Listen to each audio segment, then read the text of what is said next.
Morning. Good morning, Ma'am Stardo. This is my presentation in your subject. Selecting product. I select product Nike sneakers. Nike sneakers are common everyday item used by people around the world. They are a popular choice because they involve global supply chains, multinational cooperation, and international trade. Researching the global journey. So production. Raw materials.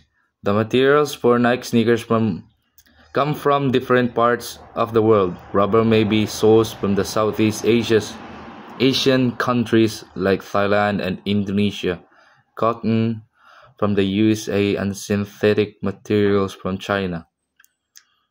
Uh, Nike sneakers are primarily assembled in countries with large manufacturing industries like Vietnam, China, and Indonesia. Vietnam is the one of the largest producer of Nike footwear manufacturer process. Factories in these countries take raw materials like fabric, foam, and rubber and assemble them into finished products. Multinational corporations. Company. Nike is a US-based multinational corporation. It designs, markets, and sells its products globally but relies heavily on production facilities in Asia. Operations across borders.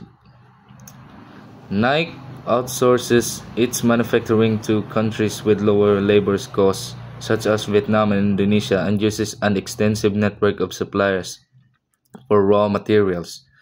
Its global headquarters are in the United States, but its reach is truly global with distribution centers and retail outlets around the world.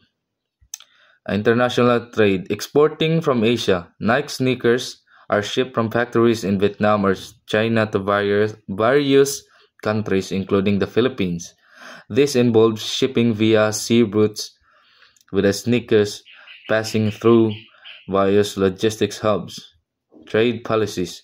These sneakers enter the Philippines through import-export processes often facilitated by trade agreements between the Philippines and countries like Vietnam. Asian free trade agreements can lower tariffs and make importing goods cheaper. Global economy, job creation.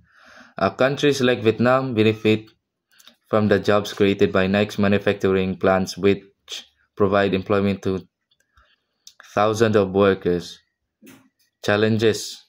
On the downside, some workers in these factories may face poor working conditions or low wages.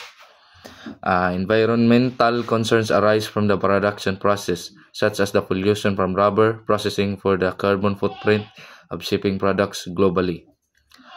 Impact on the local economy. Availability. The availability of Nike sneakers in the Philippines has a significant impact on impact on local businesses. International brands like Nike dominate the market, which can make it difficult for smaller local sneaker brands to compete. Local competitors like local brands like World Balance or Anta Philippines offer alternatives, but they must contend with the strong brand recognition and marketing power of Nike. Globalization has led to increased competition for these local brands, but also gives them access to global supply chain that help improve their products. Market integration. Market integration factors. Nike's ability to operate global is due in large part to market integration, which allows it to source raw materials from one country manufacturers in another and sell in markets like the Philippines. Transport and logistics. The development of global transportation networks, shipping, air freight, and reduced trade barriers allow products like Nike sneakers to be available worldwide, including in the Philippines. Trade agreements. Trade agreements between Asian member states, such as Vietnam and the Philippines, help reduce tariffs on products, making imported items like Nike sneakers more affordable for Filipino consumers. Presentation structure. Introduction. Why sneakers were chosen. Uh, and this is the end of my video, Ma'am Stardo. I hope you like it, and good day.